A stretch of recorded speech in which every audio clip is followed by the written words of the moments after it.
जितने भी क्वेश्चन इस स्लाइड में है उतने ही करने हैं, और बाद में कभी मन करे तो एक बार दोबारा से उतने कर लेना जो तुझे अच्छे लगे। बाकी कहीं से बाहर से नहीं जा रहा, सारे नीट के क्वेश्चन हो जाएंगे और बिना प्रेशर लिए पढ़ना है, ठीक है। पहले एक बार क्वेश्चन पढ़ लिया कर, क्वेश्चन समझने की खुद से कोशिश किया कर। क्वेश्चन पढ़ लिया, ठीक है। अब मैं करवाता हूँ, देख। ग्रीन लाइट और रेड लाइट की हमें पावर सेम दे रखी है, ठीक है। बताने किसके ज़्यादा फोटोन होंगे। पावर का फॉर्मूला होता है एनर्जी बाय टाइम, ठीक है, NHF बाय टाइम, ओके। अब देखिए यहाँ पे दोनों की पावर सेम रख दी हमने, रेड वाली की और इसकी पावर सेम रख दी। प्लैंक कांस्टेंट और टाइम कट जाएगा, प्लैंक कांस्टेंट और टाइम कट जाएगा। तो ये number of photon of red equal to ये फ्रीक्वेंसी और ये, ठीक है। अब देखिए यहाँ से मैं तुझे ऑर्डर याद करवा देता हूँ, एक बार याद कर ले। कॉस्मिक रे होता है, ठीक है, फिर गामा होता है, फिर एक्सरे होता है, फिर यूवी, ठीक है, रे होता है, फिर विजिबल होता है, फिर इंफ्रारेड होता है, फिर माइक्रो होता है, फिर रेडियो होता है। तो ऐसे याद कर ले। सबसे ज़्यादा कॉस्मिक एंटिटी, भगवान वगैरह, कॉस्मिक बीम, तो उनकी एनर्जी सबसे ज़्यादा। फिर गामा, हल्क वगैरह हमारा। एक्सरे की एनर्जी बहुत ज़्यादा होती है, काफ़ी सेफ रहना पड़ता है एक्सरे कराते हुए। फिर अल्ट्रावायलेट रेज लगाती होगी अपना, है ना, क्या बोलते हैं उसे, सनस्क्रीन। फिर विजिबल रेज जो हमें दिखती हैं। फिर इंफ्रारेड, वो हमें दिखती नहीं है क्योंकि वो उसमें होती हैं टीवी रिमोट वगैरह में, ठीक है। माइक्रोस्कोप, फिर रेडियो। तो विजिबल रीजन में भी ऐसा होता है ना, विब ग्योर, तो इधर से इधर जाते हैं तो एनर्जी कम होती है। एनर्जी कम होती है तो फ्रीक्वेंसी भी कम होती है। एनर्जी फ्रीक्वेंसी पे डायरेक्टली डिपेंड करती है। तो विब ग्योर में हम गए तो इसकी एनर्जी कम होगी रेड वाले की, रेड वाले की एनर्जी कम होगी तो रेड वाले की फ्रीक्वेंसी भी कम होगी। अब देख, इन दोनों का सम ना ये कांस्टेंट है, सपोज ये कांस्टेंट है, ठीक है, क्योंकि दोनों इक्वल में है।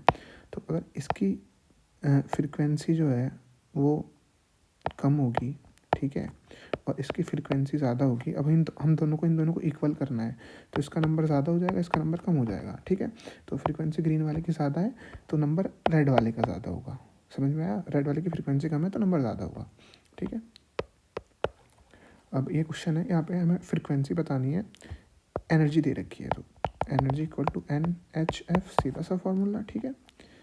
और एनर्जी हमें दे रखी है 1 M का मतलब होता है मेगा, 10⁶, ठीक है। इलेक्ट्रॉन वोल्ट, इसे हम पहले जूल में करेंगे। एक इलेक्ट्रॉन की वैल्यू तुझे पता है, ठीक है, 1.6 इंटू 10⁻⁻19 ये चार्ज है। इलेक्ट्रॉन वोल्ट को जूल में इतना ही लिखते हैं, तो ये हो जाएगा मेगा के लिए 10⁻⁻6, ये आ गया, ठीक है। यहाँ पे इसकी वैल्यू रख देंगे, प्लैंक कांस्टेंट की और फ्रीक्वेंसी। यहाँ पे एन इसलिए नहीं लगा क्योंकि एक फोटोन की पूछी थी, ठीक है। तो ये भी ईजी क्वेश्चन था, ठीक है।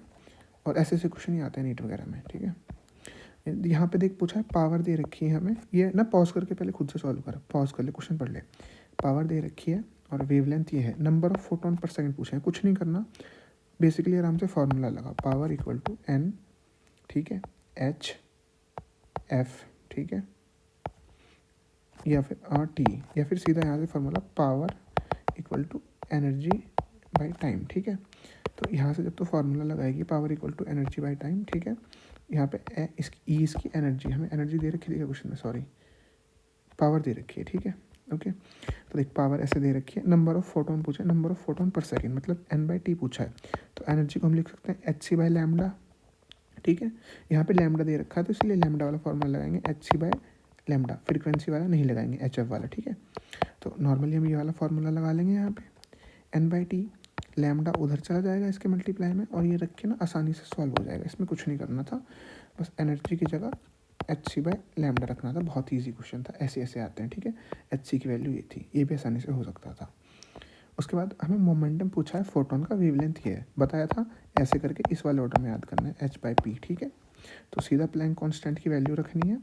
उसके बाद एंजिस्ट्रॉन में ये दिया है, इसे मीटर में रखेंगे तो 10⁻⁻10 हो जाएगा, ये यहाँ पे रखा है और सीधा आंसर आ गया, ठीक है। ऐसे ऐसे क्वेश्चन ही आते हैं, ठीक है। A photon in motion has मास, ये मैंने बताया था, फोटोन का मोशन में मास बताना है, ठीक है। तो सबसे पहले एक ही फार्मूला याद रखना है, E equal to PC, energy equal to Priyanka Chopra, energy by C equal to P आ जाएगा, ठीक है। अब P को हम मूविंग मास के लिए लिखते हैं, MC इक्वल टू E/C, तो M हो जाएगा E/c², ईजी, ठीक है। अब E को हम लिख सकते हैं यहाँ पे, देख ये जो म्यू है ना फ्रीक्वेंसी, पहले क्वेश्चन में देख ले, लैम्डा के टर्म्स में पूछा है फ्रीक्वेंसी के, तो एनर्जी को हम लिख सकते हैं HF, एक फोटोन की है इसलिए HF लिखेंगे बाय c², ठीक है, बिल्कुल सिंपल है। ओके, मोनोक्रोमेटिक वेवलेंथ, ठीक है, क्वेश्चन पढ़ ले एक बार खुद से। वेवलेंथ इतनी दी है, सरफेस एरिया इतना दिया है, इंटेंसिटी दी है, इंटेंसिटी का फॉर्मूला बताया था, ठीक है, इंटेंसिटी का फॉर्मूला था energy falling per unit area per unit time, power का बताया था E/T, ठीक है, रिलेशन याद है। तो हम इंटेंसिटी को ये भी लिख सकते हैं I इक्वल टू, क्या लिख देंगे इसे, P/A, ठीक है। ओके, हाँ, तो P इक्वल टू IA लिख देंगे इजीली, कोई दिक्कत तो नहीं है ना, ठीक है। हाँ, तो ये वाला रिलेशन भी याद रखना, ठीक है। तो क्वेश्चन में हमसे ये बोला था, ठीक है, इंटेंसिटी वेवलेंथ दे रखी है, यहाँ पे एनर्जी को लिख देंगे hc/λ और ये वाली वेवलेंथ पुट कर देंगे, ठीक है, आराम से। वेवलेंथ दे रखी है, सरफेस एरिया दे रखा है, ठीक है, और इंटेंसिटी भी दे रखी है, तो ऐसे ये फॉर्मूला है, ठीक है। एनर्जी को ये लिख दिया, ठीक है, और हमसे पूछा है रेट मतलब टाइम, वही होता ना कि किस रेट पे क्या वेलोसिटी है वो सब, तो n/t, हर ज़्यादातर यही पूछते हैं n/t वगैरह, तो यहाँ से नॉर्मली n/t रखेगी, ये सब वैल्यू पुट करिए तो आसानी से आंसर आ जाएगा, ठीक है। बस वो है, मैं शॉर्ट नोट्स दे दूँगा, वो है दिमाग में जैसे फॉर्मूले रहेंगे ना एकदम, जैसे ये फॉर्मूले रहेंगे और जैसे ये हिट करेंगे क्वेश्चन एकदम हो जाएगा, बस फॉर्मूले याद होने चाहिए। Photon has velocity v and frequency v, which of the following represent its wavelength. c equal to speed of light होती है, c equal to lambda into ये होता है, ठीक है, नॉर्मल रिलेशन ये होता है, ठीक है। लैम्डा लेंथ में होता है और फ्रीक्वेंसी 1 के टाइम इन्वर्सली प्रोपोर्शनल होता है, तो इसे हम ऐसे भी देख सकते हैं, स्पीड मतलब वेलोसिटी का, जो वेलोसिटी लाइट की रहती है वो होती है मीटर पर सेकंड माइनस, तो ये ऊपर जाके ऐसे हो जाता है, ठीक है। तो ये भी मत छोड़, अगर वो अभी जो बोला ऊपर से गया तो बस याद रख ले, लैम्डा ये होता है रिलेशन नॉर्मल।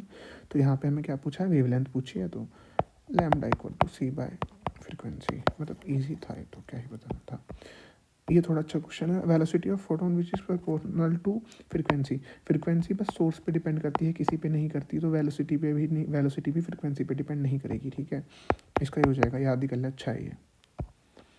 उसके बाद consider a parallel beam of light, ठीक है, वेवलेंथ इतनी दी है, इंटेंसिटी इतनी दी है, पता चल गया।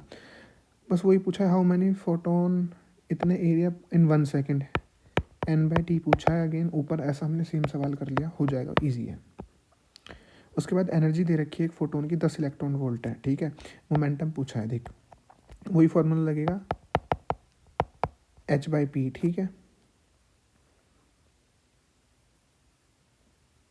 अच्छा, इस बार मोमेंटम पूछा है, ठीक है।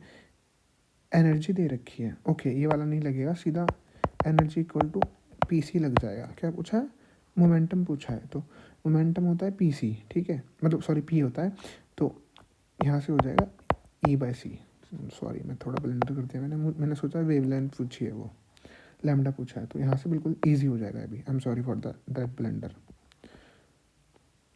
सॉरी। हाँ, ये थोड़ा अच्छा क्वेश्चन है, देख इनके ना नीट में क्वेश्चन देख के नहीं छोड़ने, एक बार सारे क्वेश्चन पढ़ने हैं, ये बहुत इजी होते हैं पढ़ने में, ऐसा लगता है पता नहीं कितना हार्ड क्वेश्चन है, बट बहुत इजी है। एक बार पॉज करके खुद से पढ़ और समझने की कोशिश कर, ठीक है। अब मैं कराता हूँ। 2 sources of light x-ray of wavelength, देख 2 सोर्स है, ठीक है।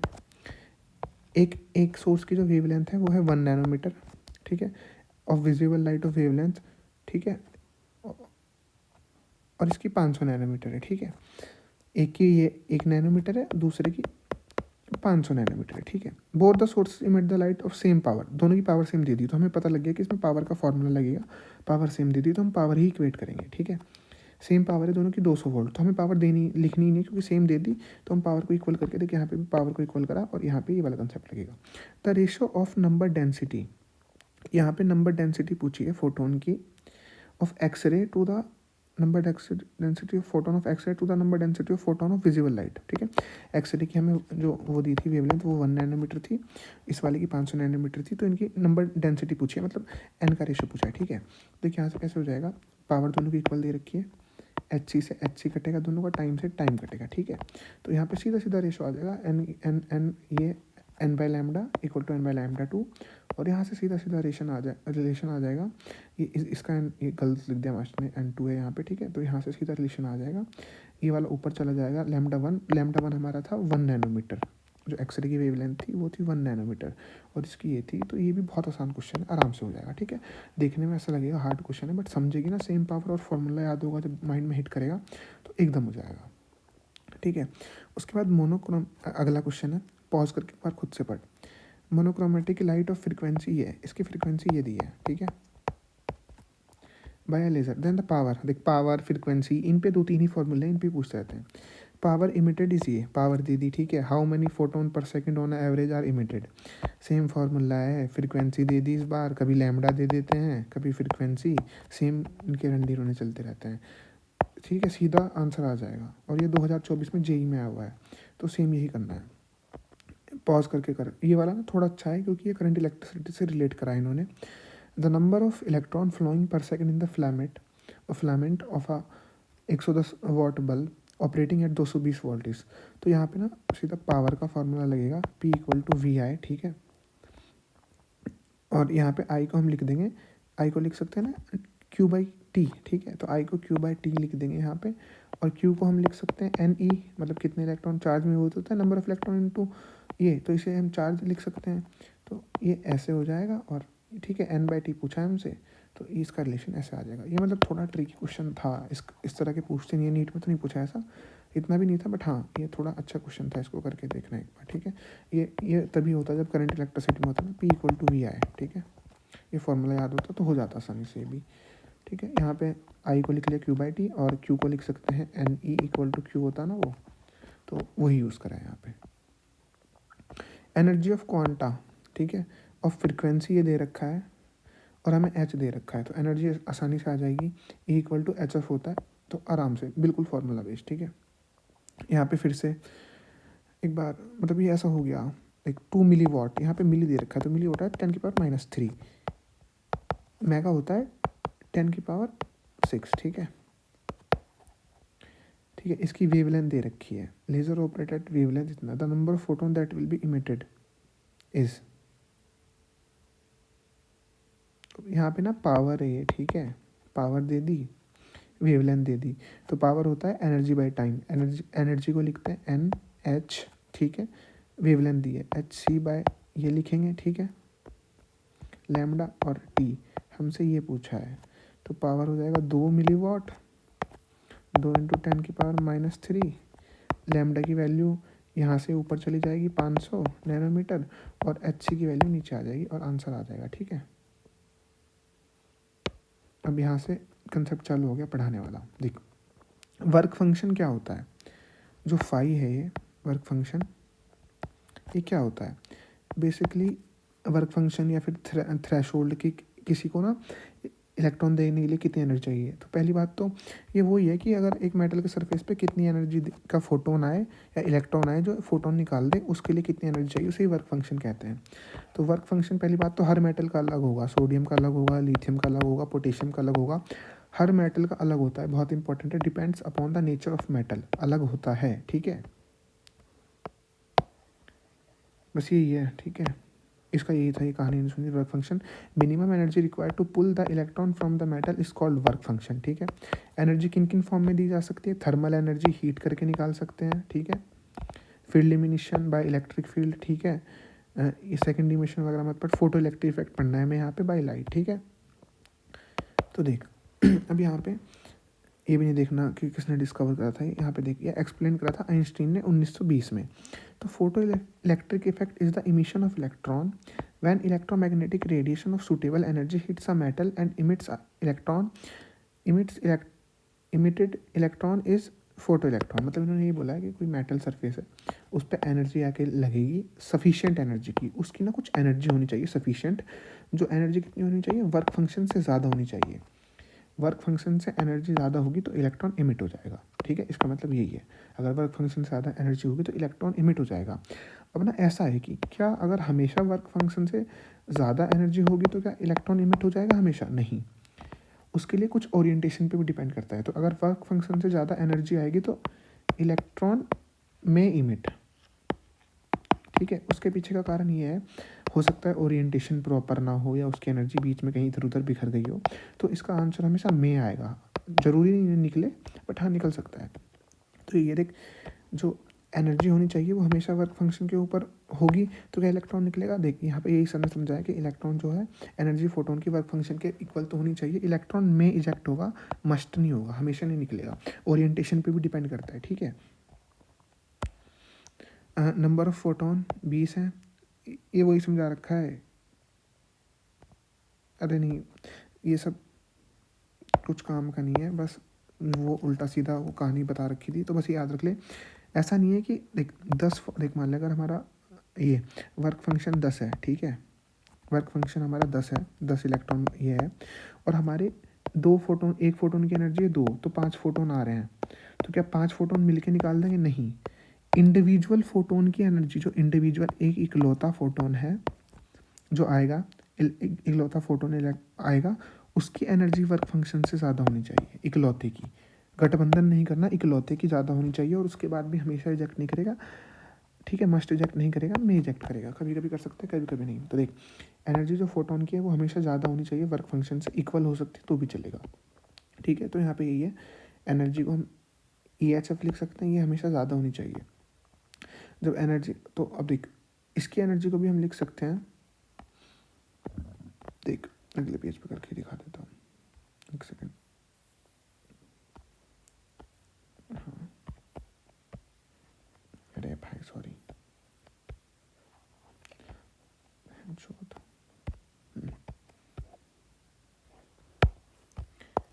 तो HF जो है वो हमेशा ज़्यादा होनी चाहिए वर्क फंक्शन को, तो HF, ठीक है। वर्क फंक्शन को हम इसे लिखते हैं H फ्रिक्वेंसी, ये होती है थ्रेशोल्ड फ्रिक्वेंसी, ठीक है, ये थ्रेशोल्ड फ्रिक्वेंसी होती है, मतलब जो वर्क फंक्शन है उसके लिए इतनी मिनिमम फ्रिक्वेंसी होनी चाहिए तभी इलेक्ट्रॉन निकलेगा। Threshold frequency is the minimum frequency required to remove a electron from a metal surface. तो थ्रेशोल्ड फ्रिक्वेंसी जो है मिनिमम है, देख मतलब वर्क फंक्शन है मिनिमम, बेयर मिनिमम, कि अगर मेरे से कम एनर्जी लाओगे तो तुम्हारा इलेक्ट्रॉन नहीं निकलेगा। तो इसीलिए इसकी अभी ये एनर्जी है तो इसकी फ्रिक्वेंसी ये होती है, अगर इससे कम लाओगे तो नहीं निकलेगा, ठीक है। तो यही है, तो यहाँ पे से फ्रिक्वेंसी आ जाती है, ठीक है, ये वाला H नीचे चला जाता है, ठीक है, और H से H कट भी जाएगा, हाँ। तो जो फ्रिक्वेंसी होती है वो हमेशा थ्रेशोल्ड फ्रिक्वेंसी से ज़्यादा होनी चाहिए, ठीक है। अब देख यहाँ से तुझे रिलेशन पता होगा कि अगर हम इसे ऐसे लिख रहे हैं तो hc/λ भी लिख सकते हैं, hc/λ0, ये क्या है, थ्रेशोल्ड वेवलेंथ, ठीक है। तो अब यहाँ पे ना इनका रिलेशन इन्वर्स हो जाता है, ठीक है, तो यहाँ पे रिलेशन इन्वर्स हो जाता है। तो बेसिकली क्या होता है, देख तुझे पता है फ्रीक्वेंसी और जो है लैम्डा वो एक दूसरे के इन्वर्सली प्रोपोर्शनल है, तो फ्रीक्वेंसी हमेशा थ्रेशोल्ड फ्रीक्वेंसी से ज़्यादा होनी चाहिए, और जो थ्रेशोल्ड वेवलेंथ होती है वो इस वाली से ज़्यादा होना चाहिए, क्योंकि देख ये ना इन्वर्सली प्रोपोर्शनल हो जाते हैं नीचे जाके, 1/λ का फोटोन इन्वर्सली प्रोपोर्शनल हो जाएगा ना, तो देख जैसे ऐसे है, ठीक है। जब इन दोनों का हम रेसिप्रोकल करेंगे तो ये साइन ऐसे हो जाएगा, ठीक है, आ रही है समझ में। तो मैं बता रहा हूँ ये ना बहुत इंपॉर्टेंट स्लाइड है, इससे सीधे एक फॉर्मूले से बहुत क्वेश्चन बनेंगे, तो सीधा एक ही रिलेशन याद रखना है, HF ग्रेटर देन ये, ठीक है, इससे सारे हो जाएंगे, ठीक है। तो भी क्वेश्चन है, इतना ही कंसेप्ट था, ठीक है। अब ये क्वेश्चन है, when wavelength of 300 nanometer, lambda दे दिया हमें, ठीक है, 300 nanometer, falls on photo electric emitter, photo electron are just liberated, मतलब निकल गए, जस्ट मतलब बस निकल गए, ठीक है, मतलब वर्क फंक्शन के बराबर ही एनर्जी है, जस्ट निकली है। For another emitter, light of wavelength 600 metre, अब दूसरा इमीटर लिया हमने, उसकी वेवलेंथ 600 मीटर, वो 600 नैनोमीटर, ठीक है, is just sufficient to liberate photo electron, मतलब एक मीटर में अगर हम 300 नैनोमीटर की लाइट दे रहे हैं तो इसके भी इलेक्ट्रॉन निकल रहे हैं, दूसरे में दे रहे हैं तो इसके भी निकल रहे हैं, ठीक है, मतलब इसमें भी पहले मीटर में दे रहे हैं तो बिल्कुल जस्ट निकल रहे हैं और इसके भी जस्ट निकल रहे हैं, ठीक है। रेशो ऑफ वर्क फंक्शन बताना है इन दोनों का क्या होगा, तो देख रेशो ऑफ वर्क फंक्शन जो होगा फाई इक्वल टू इसकी energy HF by ratio to equal to H F. देख मैं इसलिए बता रहा हूँ एच एफ से, जिससे HF1 HF2 जिससे ऐसे मतलब बार बार अलग फार्मूला ना लगाना पड़े। अब देख यहाँ पे हमें वेवलेंथ दे रखी है, तो HF को हटाएंगे, HC बाई लैम्डा लगाएंगे और HC बाई लैम्डा लगाएंगे, ठीक है। तो देख यहाँ से देख, जब हमने HC बाई लैम्डा लगाया दोनों में, HC से HC कट गया, तो अब इनका रिलेशन इन्वर्सली प्रोपोर्शनल आ गया। तो ये वाला जब ऊपर जाएगा तो इसके H के ऊपर आ जाएगा, तो देख λ1 λ2 इक्वल टू ये वाला इसके λ2 बाई λ1, सॉरी वेवलेंथ। तो अब देख वेवलेंथ हमें दे रखी है, तो 600 बाई 300 तो 2/1। जब एक बार तो खुद से करेगी और आराम से समझेगी ना इन्हें, तो ये 30-30 सेकंड में क्वेश्चन हो जाते हैं। तो एग्ज़ाम में इतना बड़ा पैराग्राफ देख के डरना नहीं है, ठीक है। आराम से करने की कोशिश करना शांत होकर, ठीक है। तो देख अब यहाँ पे क्या होता है, अब तक जो हमारे इलेक्ट्रॉन थे ना, ठीक है, जो हमारा थ्रेशोल्ड फ्रीक्वेंसी था वो बिल्कुल सेम था, ठीक है। जो हमारा फोटोन की एनर्जी आ रही थी वो ऑलमोस्ट हमारी वर्क फंक्शन के इक्वल आ रही थी। व्हाट इफ़ जो हमारी एनर्जी, मतलब अब तक तो हम इक्वल लेके करते थे, अगर व्हाट इफ़ हमारा जो फोटोन है वो ज़्यादा एनर्जी लेके आ रहा है, तो सपोज कुछ एनर्जी उसकी इसमें चलेगी वर्क फंक्शन में, बाकी बची हुई एनर्जी ना काइनेटिक एनर्जी में चली जाती है, और उसे हम लिखते हैं 1/2 mv², ठीक है। मतलब कुछ एनर्जी लेके आया, सपोज ये 10 एनर्जी लेके आया, 4 इलेक्ट्रॉन निकालने में चली गई, बची हुई 6 से क्या होगा, पार्टिकल जो है वो वेलोसिटी से मूव करने लगता है इलेक्ट्रॉन, और उस एक काइनेटिक एनर्जी में चेंज हो जाता है, ठीक है। तो यही है। तो यहाँ पे लाइट वाइट आती है, इलेक्ट्रॉन निकलता है, जो एनर्जी होती है वो लेके चला जाता है। तो एनर्जी ऑफ फोटोन होती है, मतलब जो लेके आया वो वर्क फंक्शन में उसने जितनी निकाल दी, और उसके बाद जो बची हुई थी जो उसने काइनेटिक एनर्जी में दे दी, ठीक है। अगर देख ऊपर वाले केसेस में क्या था, यहाँ पे था जस्ट लिबरेटेड, मतलब काइनेटिक एनर्जी के लिए बचा ही नहीं था कुछ, मुश्किल से इनसे इलेक्ट्रॉन निकला है थ्रेशोल्ड फ्रीक्वेंसी से, तो वहाँ पे सेम था, ठीक है। तो देख अभी यहाँ पे ये होता है, ठीक है। अगर काइनेटिक एनर्जी 0 होती है तो सारी एनर्जी वर्क फंक्शन में चली जाती है, ठीक है। और सपोज काइनेटिक एनर्जी निकालने के लिए बोला है तो क्या करेंगे, energy of photon minus work function, ये इधर आ जाएगा। बस एक फार्मूला ये है, ठीक है, और एक ऊपर था, सेम वही है, ठीक है। तो देख काइनेटिक एनर्जी को ना हम यहाँ पे हम कुछ पोटेंशियल, देख इस मशीन के अंदर ना ऐसे आते हैं इलेक्ट्रॉन, लाइट से आए, फॉल करे और निकलते हैं। तो जब कुछ काइनेटिक एनर्जी लेके इलेक्ट्रॉन इधर जाते हैं ना, इधर एक्सीलरेट करते हैं, तो उन्हें हम ना बीच में रोकने की सोचते हैं, और उसके रोकने के लिए ना, इलेक्ट्रॉन को रोकने के लिए हम पोटेंशियल डिफरेंस V लगाते हैं। तो ठीक है, काइनेटिक एनर्जी का एक फार्मूला ये भी होता है, KE equal to Q delta V, अरे भैंचोद, Q डेल्टा V। तो यहाँ पे Q क्या है, चार्ज क्या है, इलेक्ट्रॉन, डेल्टा V को ऐसे V0 लिख देते हैं। ये क्या है, स्टॉपिंग पोटेंशियल है, stopping potential at which electron of maximum kinetic energy able to repel, ठीक है। तो बेसिकली अभी हमने बस ये सीखना था हमें, वह है page 13, energy equal to lambda by 1/2 mv², तो क्या लिखूँ, काइनेटिक एनर्जी, ठीक है। कुछ एनर्जी लेके आया, इतनी इसमें दे दी, बाकी काइनेटिक एनर्जी में चलेगी। काइनेटिक एनर्जी को हम 1/2 mv² भी लिख सकते हैं, या फिर QV0 भी लिख सकते हैं। ये क्या है, स्टॉपिंग पोटेंशियल है, पोटेंशियल डिफरेंस, और ये क्या है, इलेक्ट्रॉन का चार्ज, तो इसे EV0 भी लिख सकते हैं। यही था, ठीक है। अब law of photo electric effect, पहला इंस्टेंटेनियस प्रोसेस है। पहले ना बहुत लड़ाई चल रही थी कि जो इलेक्ट्रॉन है, वो लाइट है, वो एक वेव है, वो वो पार्टिकल है। तो ये वाला ना पार्टिकल नेचर से प्रूव होता है। अगर एकदम पत्थर पे पत्थर मारते हैं तो चिंगारी निकलती है ना, तो सेम केस यहाँ पे है, ये इंस्टेंटेनियस प्रोसेस है, एकदम निकल जाता है, ठीक है। 10⁻⁹ सेकंड, मतलब एकदम निकल जाता है। तो इसमें असोसिएशन क्वेश्चन वगैरह आते हैं, मैंने देखे थे, करा भी है। तो ये इंस्टेंटेनियस प्रोसेस है, एकदम इलेक्ट्रॉन निकल जाएगा, ठीक है। इफिशियंसी ऑफ फोटो इलेक्ट्रॉन, ठीक है। देख हमें लग रहा था अगर एक इलेक्ट्रॉन है, वो एक फोटोन है, वो एनर्जी लेके आ गया वर्क फंक्शन के बराबर, तो वो हमेशा निकाल देगा हमेशा इलेक्ट्रॉन निकाल देगा, बट ऐसा नहीं होगा। यहाँ पे जो इफिशियंसी है ना, वो है 10⁻³ से 10⁻⁴, मतलब एक इलेक्ट्रॉन निकालने के लिए लगभग 1000 फोटोन लग जाते हैं। वैसे आएगा नहीं, बट याद रख ले कि एक इलेक्ट्रॉन निकालने के लिए इसकी इफिशियंसी ये होती है, एक इलेक्ट्रॉन निकालने के लिए 1000 फोटोन लगते हैं, और इन सब की एनर्जी वर्क फंक्शन से ज़्यादा होनी चाहिए, ठीक है। 1-to-1 इंट्रैक्शन है, मतलब ऐसा नहीं है कि एक इलेक्ट्रॉन है और इस फोटोन, मान ली इसका वर्क फंक्शन है 5 और इसकी एनर्जी है 100। ऐसा नहीं है कि एक आएगा कि एक इलेक्ट्रॉन आया और एक साथ ये 10-20 को निकाल के ले जाएगा, नहीं, 1-to-1 है। एक फोटोन एक इलेक्ट्रॉन को ही लेके जाएगा, एनर्जी हमेशा वर्क फंक्शन से ज़्यादा होनी चाहिए, और लेके भी हमेशा नहीं जाएगा, मे बी अगर सही ओरिएंटेशन में लग गया तो लेके चला जाएगा। उसकी इफिशियंसी है ये बहुत कम, 1000 के आसपास, ठीक है। अगर एनर्जी वर्क फंक्शन से ज़्यादा है तो इलेक्ट्रॉन में इजेक्ट, पक्का नहीं पता। Kinetic energy of emitted electron है एनर्जी माइनस वर्क फंक्शन, बताया था ना, energy equal to work function plus K E. मैं बार बार इसलिए बोल रहा हूँ और लिख रहा हूँ ताकि तुझे लेक्चर में ही याद हो जाए, ठीक है। ठीक है, तो यहाँ पे ये माइनस हो जाएगा। अगर तू चाहती है मैं बार बार लिखना व ये सब अवॉइड करूँ तो बता देना, मैं नहीं लिखूँगा, ठीक है। यहाँ पे वो सेम ही था। अब यहाँ से आता है ग्राफों का रिलेशन, ठीक है। उसके लिए मैं तुझे सबसे पहले ये पढ़ा देता हूँ, ये जो मेन है। हाँ देख, हमेशा याद कर, ऊपर भी मैंने पढ़ाया था, जो एनर्जी है बढ़ाएंगे तो फ्रिक्वेंसी बढ़ेगी, तो ये याद रख ले। एनर्जी जो है वो फ्रिक्वेंसी पर डिपेंड करती है, ठीक है। तो फ्रिक्वेंसी बढ़ेगी एनर्जी बढ़ेगी, फ्रीक्वेंसी घटेगी एनर्जी घटेगी, ठीक है। फ्रीक्वेंसी जो है, बस ये ना, ये स्लाइड याद कर ले, सारे ग्राफ ऐसे हो जाएंगे एकदम, ठीक है। फ्रीक्वेंसी एनर्जी पे डिपेंड करती है बस, ठीक है। फ्रीक्वेंसी एनर्जी पे डिपेंड करेगी, ठीक है, एनर्जी पे डिपेंड करेगी। काइनेटिक एनर्जी क्या एक एनर्जी है? हाँ, नाम में ही काइनेटिक एनर्जी है, तो ये फ्रीक्वेंसी पे डिपेंड करेगी, बिल्कुल करेगी, ठीक है।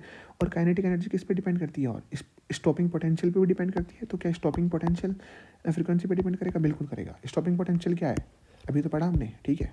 जो काइनेटिक एनर्जी को रोकने के लिए, एक इलेक्ट्रॉन की काइनेटिक एनर्जी को रोकने के लिए जो पोटेंशियल लगाते हैं वो स्टॉपिंग पोटेंशियल होता है। तो जब काइनेटिक एनर्जी डिपेंड करती है फ्रीक्वेंसी पे, तो स्टॉपिंग पोटेंशियल भी करेगा। समझ में आ गया? इंटेंसिटी कभी भी फ्रीक्वेंसी पे डिपेंड नहीं करेगी, ठीक है। ये अलग फार्मूला है, I इक्वल टू NF, ठीक है। ये अलग फार्मूला है। यहाँ पे फ्रीक्वेंसी ऑलमोस्ट कॉन्स्टेंट रहती है, अगर क्वेश्चन में चेंज करेंगे तो तब होगा, पर इंटेंसिटी बदलने से फ्रीक्वेंसी नहीं बदलेगी। इंटेंसिटी बदलेंगे यहाँ से तो नंबर ऑफ इलेक्ट्रॉन बदलेंगे, फ्रीक्वेंसी नहीं बदलेगी, ये कॉन्स्टेंट रहेगी। फ्रीक्वेंसी डिपेंड अपॉन सोर्स, हमेशा सोर्स पे डिपेंड करती है, सोर्स तो नहीं लिख दिया, ठीक है। फ्रीक्वेंसी कांस्टेंट रहेगी, ठीक है। यहाँ पे फ्रीक्वेंसी अगर वेरिएबल देंगे क्वेश्चन में तो वरना हमेशा कांस्टेंट लेंगे। तो क्या होगा, जब भी हम नंबर ऑफ फोटोन बढ़ाएंगे तो हमेशा इंटेंसिटी बढ़ेगी। नंबर ऑफ फोटोन बढ़ाए इंटेंसिटी बढ़ी, नंबर ऑफ फोटोन बढ़ाए इंटेंसिटी बढ़ी। देख, नंबर ऑफ फोटोन बढ़ाए, ठीक है, तो मतलब नंबर ऑफ इलेक्ट्रॉन बढ़े। जितने ज़्यादा फोटोन आएंगे उतने ज़्यादा इलेक्ट्रॉन निकलेंगे। तो नंबर ऑफ फोटोन बढ़े तो नंबर ऑफ इलेक्ट्रॉन ज़्यादा निकले। अब जितने ज़्यादा इलेक्ट्रॉन निकलेंगे उतना ज़्यादा करंट प्रोड्यूस करेंगे ना। तो देख, सिंपल है, देख, फ्रीक्वेंसी का एनर्जी से लेना देना है, ठीक है। Energy of photon, kinetic energy का स्टॉपिंग पोटेंशियल से लेना देना है। तो फ्रीक्वेंसी इन पे ही डिपेंड करेगी। यहाँ पे देख, यहाँ पे फ्रीक्वेंसी अगर क्वेश्चन में वेरिएबल देंगे तो लेंगे, वरना कांस्टेंट मानेंगे, और कांस्टेंट मानेंगे तो I प्रोपोर्शनल टू N हो जाएगा। इंटेंसिटी बढ़ेगी, नंबर ऑफ फोटोन बढ़ेंगे। जितने ज़्यादा फोटोन आएंगे उतने ज़्यादा इलेक्ट्रॉन निकालेंगे, जितने ज़्यादा इलेक्ट्रॉन निकालेंगे उतना ज़्यादा करंट होगा। अब इनके ग्राफ देखते हैं, ठीक है।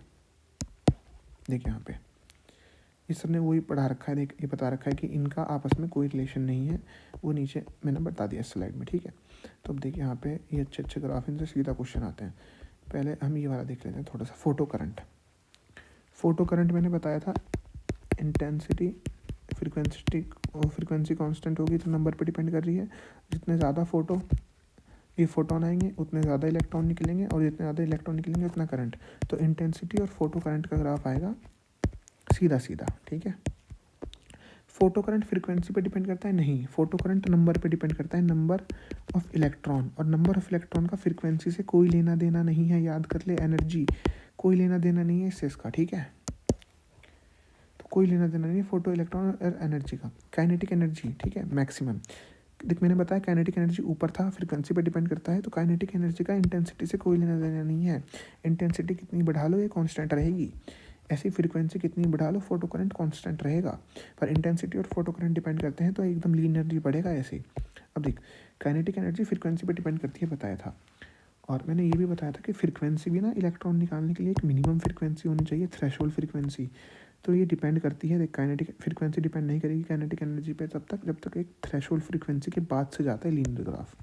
फोटो करंट में ऐसा कुछ नहीं है, ये सीधा ऊपर उठने लगता है, बट ये थ्रेशोल्ड फ्रीक्वेंसी होती है, उसके बाद से ही डिपेंड करता है। तो ये ना याद रख लेना, थ्रेशोल्ड फ्रीक्वेंसी ऐसा है। बाकी तो इनसे ही याद हो जाएगा, जो कराया ना ये, इससे ये याद कर लेना मेनली। अब उसके बाद ये थोड़े बस ये दे रखा है, देख यहाँ पे क्या है। देख, सपोज कोई इलेक्ट्रॉन आया था, ठीक है। यहाँ पे जो है ना, देख, यहाँ पे नेगेटिव में स्टॉपिंग पोटेंशियल लग रहा है कि जो काइनेटिक एनर्जी निकली है ना, ऐसे 1/2 mv² जो बची हुई निकली थी, उससे जो इलेक्ट्रॉन जा रहा है उसे रोकने के लिए स्टॉपिंग पोटेंशियल लग रहा है। सपोज जितनी ज़्यादा फ्रीक्वेंसी बढ़ाऊंगा उतनी ज़्यादा काइनेटिक एनर्जी बढ़ेगी। फ्रीक्वेंसी मतलब एनर्जी बढ़ रही है। जितनी ज़्यादा काइनेटिक एनर्जी बढ़ेगी मतलब जिसकी एनर्जी जितनी ज़्यादा है उसे रोकने के लिए उतना दम लगाना पड़ेगा, और उस दम को हम बोलते हैं स्टॉपिंग पोटेंशियल। तो जिसकी एनर्जी काइनेटिक एनर्जी इतनी ज़्यादा उसका स्टॉपिंग पोटेंशियल उतना ज़्यादा। तो सपोज़ अगर मैं इनकी एनर्जी बढ़ाऊँ तो ऐसे स्टॉपिंग पोटेंशियल ऐसे आएगा और ये और पीछे जाएगा ग्राफ। पीछे मतलब नेगेटिव में बढ़ रहा है, इसकी वैल्यू ना नेगेटिव में ले रखी है।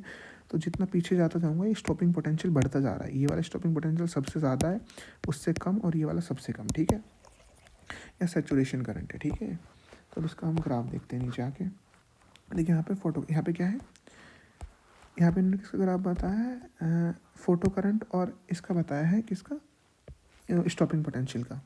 तो देखिए यहाँ पे इन्होंने क्या रखा है, फ्रीक्वेंसी कांस्टेंट रखी है। अब तुझे पता है फ्रीक्वेंसी कांस्टेंट हो गई तो काइनेटिक एनर्जी कांस्टेंट होगी। काइनेटिक एनर्जी सेम है सबकी काइनेटिक एनर्जी सेम है, तो सबको रोकने के लिए स्टॉपिंग पोटेंशियल सेम लगेगा।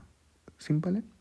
फ्रीक्वेंसी सिर्फ काइनेटिक एनर्जी पे डिपेंड करती है, एनर्जी पे सबकी एनर्जी सेम है, तो सबको रोकने के लिए स्टॉपिंग पोटेंशियल भी सेम लगेगा। देखिए यहाँ पे स्टॉपिंग पोटेंशियल सेम लगा हुआ है, वी नॉट इक्वल टू ये। ठीक है, और यहाँ पे इंटेंसिटी अलग अलग है। अब इंटेंसिटी का ग्राफ जो है ऊपर था ये यही तो था नंबर वाला। देखिए रहा फोटो करंट और नंबर। तो जैसे जैसे इंटेंसिटी बढ़ेगी फोटो करंट, यार कहाँ गया ऊपर है स्लाइड, ये रही, फोटो करंट बढ़ेगा। देख यहाँ पे कुछ इंटेंसिटी ये है, फिर इंटेंसिटी बढ़ी तो ऊपर हो जाएगा, फिर और बढ़ी तो ऊपर हो जाएगा। तो ये बहुत नॉर्मल ग्राफ है। यहाँ पे क्या वेरिएबल है देखो, दिख सकता है, स्टॉपिंग पोटेंशियल सेम है तीनों का, तो मतलब इनकी फ्रीक्वेंसी सेम है। ठीक है, फ्रीक्वेंसी कांस्टेंट, और क्या वेरिएबल है, ये दिख रहा है फोटो करंट बढ़ता हुआ, ऊपर जाते हुए फोटो करंट की वैल्यू बढ़ रही है, तो फोटो करंट बढ़ रहा है तो ऑफकोर्स इंटेंसिटी बढ़ रही है। तो इनके ग्राफ में यही है बस। ठीक है, हाँ। तो अब देख यहाँ पे saturation current does not depend upon frequency बता रखा है ऊपर, ये देख बता रखा है सैचुरेशन या फिर photo current does not depend upon, ये रहा sorry, photo current does not depend upon frequency, वही सेम चीज़ें लिखी हुई हैं देख। Saturation current does not depend upon frequency, यहाँ पे देख इनका तुझे पता है सैचुरेशन करंट सेम है। ठीक है, इनकी फ्रीक्वेंसी अलग अलग हो रही है, दिख रहा है। और मैंने बताया था जितना पीछे जा रहे हैं उतना ज़्यादा स्टॉपिंग पोटेंशियल बढ़ रहा है, इसे रोकने के लिए कम लगा, इसके लिए और ज़्यादा, इसके लिए और ज़्यादा। तो यहाँ से जो रिलेशन निकलेगा वो निकलेगा V03 ज़्यादा, V02 ज़्यादा, V01। ठीक है, ये सब समझने की ज़रूरत नहीं है, ये देख ले, नंबर ऑफ फोटोन कांस्टेंट तो फ्रीक्वेंसी चेंज होगी। ठीक है, ये लिखा हुआ है और कुछ नहीं है कि देख I=NF। ठीक है, ये लिखा हुआ है, ये बस जो ग्राफ में मैंने समझाया वो समझ ले, और कुछ नहीं करना। यहाँ पे इंटेंसिटी सेम है, फ्रीक्वेंसी चेंज हो रही है, बस ऐसे ही ग्राफ में पूछेंगे, बहुत इजी क्वेश्चन आता है, अभी आगे जाके पता लग जाएगा। ये रिलेशन मैंने करा दिया तुझे। ठीक है, अब देख ये वाला क्वेश्चन कराता हूँ एक, इन फोटो इलेक्ट्रिक इफेक्ट के अंदर, ठीक है, the photo current is proportional to the intensity of light of incident electron. देख जो फोटो करंट है, करंट किस पे डिपेंड करता है, नंबर पे, नंबर ऑफ इलेक्ट्रॉन जो नंबर ऑफ फोटोन पे करेंगे, और वो इंटेंसिटी पे डिपेंड करते हैं, I प्रोपोर्शनल टू NF। ठीक है, ये कांस्टेंट होती है। तो हाँ बिल्कुल सही स्टेटमेंट है, the photo current is proportional to the intensity of incident radiation, बिल्कुल ठीक स्टेटमेंट है। ठीक है, maximum kinetic energy with which photo electron are emitted depends upon intensity. देख काइनेटिक एनर्जी कितनी बार बता दिया, गला भी दुख गया, फ्रीक्वेंसी पे डिपेंड करती है। फ्रीक्वेंसी क्या है, एनर्जी है। स्टॉपिंग पोटेंशियल पे भी डिपेंड कर जाएगा एक बार को काइनेटिक एनर्जी पर, नंबर वाली चीज़ पे कभी डिपेंड नहीं करेगा। इंटेंसिटी और काइनेटिक एनर्जी का दूर दूर तक कोई कद्दू रिलेशन नहीं है। Maximum kinetic energy with which photo electron are emitted depend upon the frequency of incident light, बिल्कुल ठीक है। देख फ्रीक्वेंसी पे डिपेंड करेंगे, देख जिसकी जितनी ज़्यादा फ्रीक्वेंसी वो उतनी ज़्यादा एनर्जी लेके आएगा, जितनी ज़्यादा एनर्जी लेके आएगा उतना ज़्यादा काइनेटिक एनर्जी देगा। ठीक है, maximum kinetic energy with the photo electron are emitted depend upon the frequency of incident light, बिल्कुल ठीक स्टेटमेंट है। The emission of photo electron require a minimum threshold intensity. Emission of electron हमेशा energy पे depend करेगा, और energy हमेशा frequency पे depend कर रही है। ये जो थ्रेशोल्ड इंटेंसिटी लिखा ना, इसकी स्टेटमेंट गलत होगी, यहाँ पे थ्रेशोल्ड फ्रीक्वेंसी होना चाहिए था। ठीक है, बताया भी था F0, थ्रेशोल्ड फ्रीक्वेंसी बताया था। Maximum kinetic energy of photon is independent. Maximum kinetic energy independent बता दी फ्रीक्वेंसी पे। भाई काइनेटिक एनर्जी फ्रीक्वेंसी पे डिपेंड कर रही है। सिंपल सा रिलेशन है, फ्रीक्वेंसी एनर्जी होती है, एनर्जी काइनेटिक एनर्जी होती है, काइनेटिक एनर्जी ज़्यादा, गांड में कूदा ज़्यादा लगेगा स्टॉपिंग पोटेंशियल के लिए। फोटो इलेक्ट्रॉन जो होते हैं ये नंबर ऑफ़ इलेक्ट्रॉन होते हैं, नंबर ऑफ़ फोटोन होते हैं, और इसे फोटो करंट कहते हैं। ये 2 लाइन ही है इस लेक्चर में मेन जो है वो कहानी। उसके बाद ये 2 क्वेश्चन एंड के लिए बचा कर रखे थे, ये थोड़े अच्छे क्वेश्चन है, ठीक है। ऐसे क्वेश्चन आगे तो नहीं होंगे बच्चों से। देखिए यहाँ पे है a plate of mass 10 gram, plate है मास 10 ग्राम का, is in equilibrium in air, मतलब वो हवा में उठी हुई है, इक्विलिब्रियम में है। अब ये कैसे इक्विलिब्रियम में होगी? देख तुझे पता है कोई भी चीज़ हवा में उठी हुई है, बेसिक दिमाग लगाएंगे एकदम कि mg तो नीचे लगेगा ही सूसरी पे, ठीक है, जो भी है on the plate. Then the power of the beam, मतलब ऐसे है कि एक इसे ना नीचे से हम इंटेंसिटी मार रहे हैं कुछ, और उसकी वजह से ऊपर उठी हुई है और नीचे mg लग रहा है, ठीक है। हम ऐसे इंटेंसिटी दे रहे हैं, फोर्स लगा रहे हैं और नीचे mg लग रहा है, ये हमें पता चल गया। Then power of beam, if the, यहाँ पे पावर पूछिए, सरफेस एरिया ए दे रखा है, कंप्लीटली रिफ्रैक्टिंग है। देख सबसे पहले अपना पूरा IQ लगा दे, इन्होंने क्या पूछा। देख सबसे पहले कंप्लीटली रिफ्लेक्टिंग वगैरह लिखा हुआ है, तो इसका मतलब हमारा वो रेडिएशन प्रेशर का फॉर्मूला लगेगा। रेडिएशन प्रेशर का फॉर्मूला बताया था IC ρ+1, ठीक है। देख पहले क्वेश्चन पढ़ा आराम से, लेकिन उन्होंने क्या पूछा, पावर वगैरह आ गया, और कंप्लीटली रिफ्लेक्टिंग मतलब रेडिएशन प्रेशर का फॉर्मूला लगेगा। यहाँ पे रो की वैल्यू यहाँ पे कंप्लीटली रिफ्लेक्टिंग है तो 1 हो जाएगा, तो IC बाई 2/IC हो गया। देखिए ना यहाँ पे प्रेशर, रेडिएशन प्रेशर 2IC हो गया, ठीक है। अब यहाँ पे हमें पता है जो प्रेशर होता है वो होता है फोर्स बाय एरिया, ठीक है। तो यहाँ पे हमें प्रेशर दिया हुआ है, तो हम प्रेशर को ऐसे लिख सकते हो, हम फोर्स लिख सकते हैं प्रेशर इनटू एरिया। देख प्रेशर हमारा ये आ गया और एरिया ये आ गया, यहाँ पे हमें एरिया भी दिया हुआ है प्लेट का, समझ में आ रहा है। यही होता है ना कि pressure equal to force by area, तो यहाँ से हम फोर्स निकाल लेंगे, फोर्स हो जाएगा प्रेशर इनटू एरिया। तो देखिए यहाँ पे प्रेशर आ गया, तो मतलब हमारी जो फोर्स लग रही है वो इतनी लग रही है, ठीक है। और तुझे पता है देख इस प्लेट को ऊपर जो धक्का देके फोर्स ले जा रही है वो ये लग रही है, ठीक है, और नीचे जो खींच रही है mg लग रही है। तो देख mg इक्वल टू ये फोर्स आ गई, ये जो हमने निकाली ये वाली फोर्स आ गई। अब देख हमने पावर का फॉर्मूला ऊपर भी पढ़ा था, P इक्वल टू IA आता है, ठीक है। तो यहाँ पे बस हम P रख देंगे IA की जगह, और पावर इक्वल टू 2mgc/2। ये ना बहुत अच्छा क्वेश्चन है, मतलब काफ़ी हार्ड लेवल का क्वेश्चन है, ठीक है, इसीलिए एंड के लिए रख रखा था। तो जो बस इस स्लाइड की क्वेश्चन करने और मोर देन इनफ है, हो जाएगा तेरा, ठीक है। अगर क्वेश्चन करने में टाइम लग रहा है पॉज वॉज करके आराम से कर ले, हो जाएगा, इतना ही करने हैं। उसके बाद भाई ये तो भाई बहुत ही गाढ़ पहाड़ क्वेश्चन है, दिमाग खराब है। ये तभी होंगे जब फॉर्मूला बिल्कुल टिक पे याद हो, बहुत से ज़्यादा, ठीक है, हद से ज़्यादा याद करके तभी होंगे। इफ़ टोटल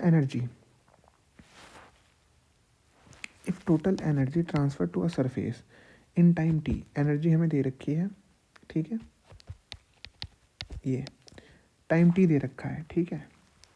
देन हमसे मैग्नीट्यूड ऑफ पूछा है टोटल मोमेंटम का deliver to the surface of complete absorption. देख कुछ समझ में नहीं आ रहा होगा भाई इसमें, एक तो मोमेंटम पूछ लिया, ठीक है। तो देख मोमेंटम का पहले फॉर्मूला लिख लें यहाँ पे, P इक्वल टू, देख energy equal to Priyanka Chopra, तो P इक्वल टू E/c, एक फार्मूला ये हो गया, ठीक है। और दूसरा हमें एनर्जी दे रखी है, टाइम दे रखा है, तो यहाँ पे एक पावर का रिलेशन आएगा, power equal to energy by time, ठीक है।